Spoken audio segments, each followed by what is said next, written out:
Bird, your boundaries coach, and let's talk boundaries, shall we? I am at a networking event for women, and it's called Pop Up and Create. And I want to share a series of videos that I created with the ladies, the entrepreneurs that are participating in this, because we're all entrepreneurs. They're all building businesses based on their gifts and talents. But how simple is it to do that if you haven't learned how to set the right boundaries? You're going to be seeing my interview with different beautiful ladies, entrepreneurs, and they are going to share with you how they've learned how to set boundaries. So stay tuned.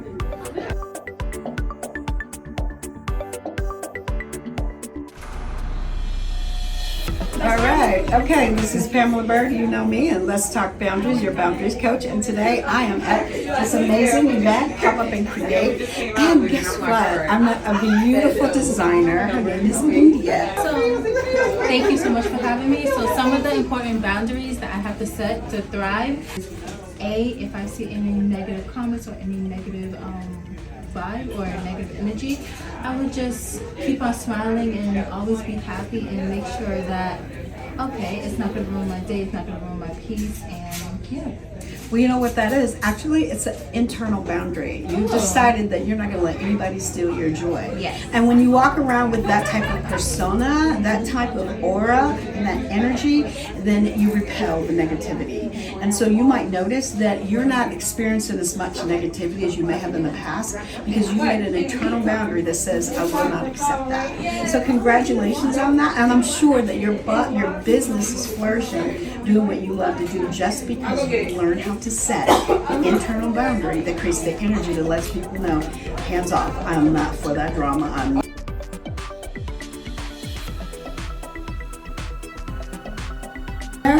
And tell me a little bit about yourself and your business and what do you do? Okay, my name is Aisha.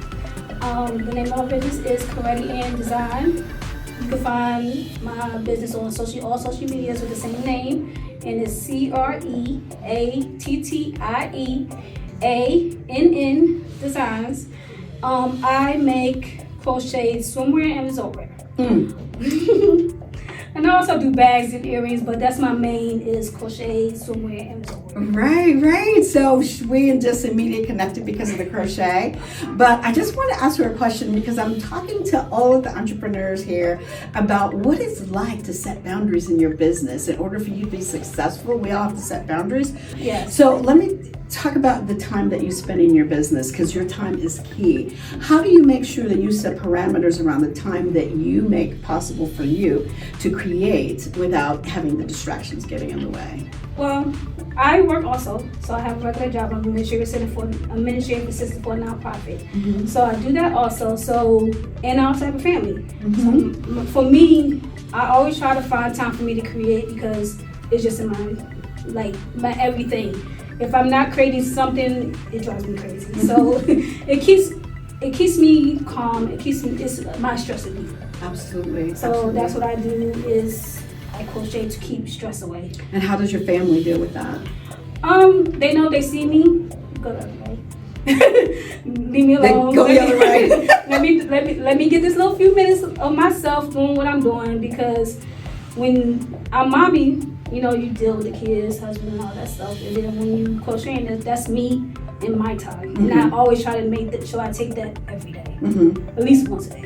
Good. I know what it's like because I'm the same way when it comes to crochet. It comes from your heart. Yeah. But setting parameters around your time is key, especially when you have a busy schedule. You have a job, you have a family, and you have your business. Yeah. And in order to set time around your business, it's so important that you communicate boundaries with the other two areas to make sure they know that this is your time. Yeah.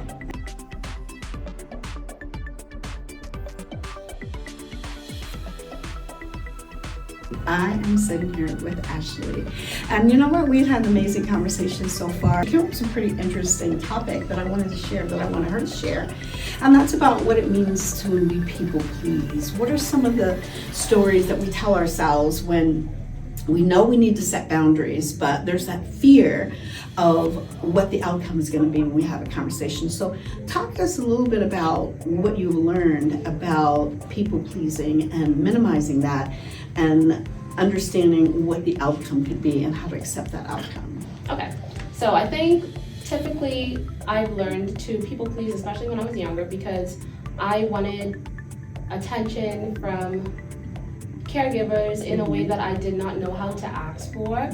And so to me that became a performance. So I thought if I got good grades or if I performed well at soccer practices and soccer games, then that would equate to more attention or more love.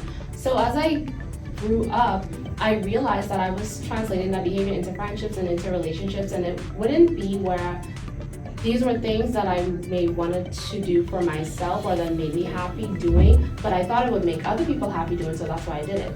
And then as I started to see a therapist and I started to talk to her about these behaviors, like why am I struggling to tell people no, or why am I struggling to set up boundaries, one thing I realized is the fear of the fallout. Like I had difficulty, for one, I used to make up scenarios in my head, like, okay, if I don't do what this person that I care about is asking me to do, we're gonna have an issue. I'm gonna have to deal with difficult emotions that I just do not care to deal with. So let me just people please, because I know how I will feel like eventually the feelings for me will pass. But if I have to deal with these difficult emotions for them, that's unpredictable to me because I only can control my feelings. So I don't know how someone else is going to react and for how long will they react. And I just had no interest in that. But one thing that I've learned through therapy especially is, one, the scenarios in your head may never happen, so stop making them up. Stop thinking about them. And also, if this is a friendship that you care about, a relationship that you care about, it will more than likely survive the fallout, the difficult emotions. Like you're an adult and you're communicating with adults, and you should be able to communicate well enough to come to some consensus on a common ground. And so that's how I've been trying to navigate this chapter in my life. Well, I think you're doing a great job. And a couple things that you mentioned. One thing is that you started seeing a therapist. That is key. A lot of times we think that we can handle things on our own, but we're listening to those stories in our own head. And to get another perspective is key. So congratulating on doing that, because that is some stereotype out there that we shouldn't go see a therapist. I've seen therapists many times, and so that is key. So congratulations on that. And the other thing is understanding that it's a story that you put in your head that may not be true. One of the things about being fearful of that is fear is what? False evidence appearing real, not necessarily. But the really important thing that you said is that we're all adults. We should be able to have this conversation. Listen, if you're setting boundaries with someone and you're communicating those boundaries and they don't want to honor those boundaries, most likely it's not you, it's them. And it's not always a relationship that we need to keep if someone can't honor our boundaries. And so we're telling ourselves these stories about how this person's going to respond, but if that person can't honor your boundaries, you got to question. Yeah, you got to question whether that person needs to take up space in your life, whether they deserve and whether they've earned that space in your life. And you know what? If they haven't, then we keep it moving and we save space and energy for the people that we do need to have in our lives. So thank you, Ashley. Thank you for the time that you've spent talking to me, because you shared a mouthful. You really have, because there are people out there that are afraid to set the right boundaries, to communicate those boundaries. And when you realize the things that you said, you start to realize that, you know what, I'm better than this, I'm more important than this, and I can learn to say no. And I don't have to please everybody. You know who I gotta please? I gotta please myself. That's right, there you go. I want to introduce you to Miss Sonia. Miss Sonia is a personal chef. She does amazing culinary art, and I wanted to ask her the question about setting boundaries in her business. You know, you have a couple business that you run. You're a published author, and you got it going on. So with that in mind, what particular boundaries would you suggest that people make when it comes to family with those interruptions or distractions that take you away from your business? You might have to put like a do not disturb sign or something. I mean, really, you know, because they tend to think that, oh, you're available, I can, come to you anytime. No, this is my time, and you are going to respect that, and I'm not going to answer the phone or, Good one. whatever, you're just going to have to learn how to respect me, just like if I was working at a, Publix or, Right.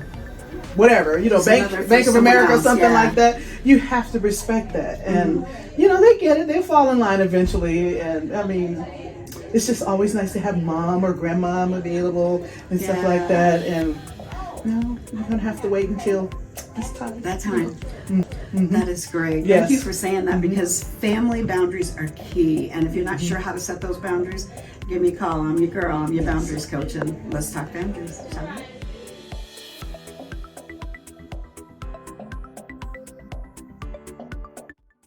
Shelley. I am here at this amazing event, Pop Up and Create, and we've got the owner right here sitting next to us, Lashana. So Lashana, if you tell us a little bit about you, tell us about your business and your purpose. What is it that you do? Sure. So my name is Lashana West. I'm the owner of Pop Up and Create. I'm also a business therapist and mindset coach. So ultimately, I help people build confidence and courage to step full in their power through their voice, through content creation, so they can make more money. That sounds pretty good, doesn't it? Well, let me tell you, this event space that she has here is amazing. She has made it so welcoming. Every room here is got the energy of love and creativity. So if you want to come to a place that you can learn to get focused on creating, then this is the place. Yes, thank you for And that. you're welcome. So Lashana, as a boundaries coach, there's a question I want to ask, and I ask a lot of entrepreneurs. Yeah. And that is, what type of boundaries is important for you to set in order to be successful in your businesses? Well, first of all, I love that you're specifically niching down to be a boundaries coach. I think a lot of times we talk around boundaries, but I really don't know many people that specifically focuses on boundaries, and I think that's important. First of all, I think boundaries is key with self, because I can't set boundaries with my mom, my daughter, my significant other, my supervisor, if I don't have boundaries for myself, right? And that's where that internal work comes into play. I have another platform called Healing While Building. So setting boundaries with self enables you to heal while you build. Build yourself as a parent, build yourself as a creative, build yourself as a woman, as a man. But if you don't have boundaries, then you're going to be rocky. You know, and I love that you said that, because it sounds like you were really good at setting boundaries. How do you respond to people that may view your boundaries as being harsh? Yeah, great question. So in the mental health field, we call that an extinction burst, because what happens is they're not used to you setting boundaries. So when you do, it is literally a shock to them. It's like, oh my God, she's rude, or oh my God, I can't believe it. And what I tell my clients is that the boundaries are not for the other person, they're for me, they're for you. So if someone feels that they're harsh, I have nothing to do with how they feel. Girl, you better say that. Okay? And another thing is you have to assess feelings versus facts. So they may feel that your boundaries are harsh, but the fact of the matter is, just because I said no, I don't want to go, or no, I won't loan you money, that's not a negative thing. That's me keeping myself safe, and probably my bank account safe. I would say that's right. It's a matter of protection. Yeah. That's what boundaries are, and you're protecting yourself. So when you think about how do you separate, or how do you set boundaries around your personal life and your business? They go together real bad, like Carisha Please. If y'all know Carisha Please, you can't separate, because what you do one way is how you do it all. If I compartmentalize and I'm like, oh, I have really good boundaries at home, but then I go to work or I'm with my clients and they're like, hey, Lashana, what's your cell phone number? Can I text you so we can hang out? No, I have to be specific and consistent, because what it does, it confuses the brain. So if I'm wavering at work but being very rigid or strict at home, vice versa, there's going to be a disconnect. So I'm consistent, even keel. And some may say I'm rigid, or some may say that I'm too direct. Not my problem. You know when you're not incorporating healthy boundaries when you can't sleep at night because of a decision that you made. I got let go from a job after 9 years because I set clear boundaries. Did it come back to bite me? Then I thought it did, but now I see I got pushed out of the nest. And fast forward, I've been having my own business for the past 3 or 4 years and hit 6 figures for the first time in my life. So boundaries are more than just that incident. Boundaries literally are generalized in everything that we do. Thank you for sitting here and taking some time in this beautiful space that you've created. Thank you. And helping women and men to understand the importance of setting healthy boundaries, not only in your business, but in your personal life as well. This is Pamela Bird, your boundaries coach, and let's talk boundaries. Bye, guys. Well, there you have it. What were some of your biggest takeaways, and which of these boundaries that these ladies share will you incorporate into your life? Go ahead and share it in the comments below.